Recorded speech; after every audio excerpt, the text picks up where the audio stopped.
জামাইকে দিয়ে আমি এই ১ম মনে হয় কিছু শপিং করাইলাম। সে একাই করছে নিজ দায়িত্বে। আসলে সে একা খুব বেশি একটা শপিং-টপিং করে না। আমার যে জিনিসগুলো লাগে আমি নিজেই তার সাথে যাইয়া তারপর কিনে নিয়ে আসি। তো তাকে বললাম যে, "তুমি ডিউটি শেষ করে অবশ্যই আমার যে জিনিসগুলো লাগবে এগুলো সব নিজ দায়িত্বে সুন্দর মতো করে কিনে নিয়ে আসবা।" আসলে একটা বিয়ের প্রোগ্রাম ছিল। আর আমার আসলে এরকম না যে আ কোনো একটা কিছু উপলক্ষ হইলো, তো আমার এর জন্য এই জিনিসটা মাস্ট লাগবেই, নাহলে আমি ওই জায়গায় অ্যাটেন্ড করতে পারব না, এরকম না।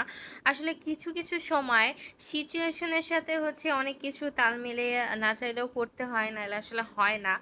তো এজন্যই হচ্ছে আমার যে জিনিসগুলো লাগবে ওগুলো কিন্তু আমি তাকে দিয়ে আনিয়ে নেই।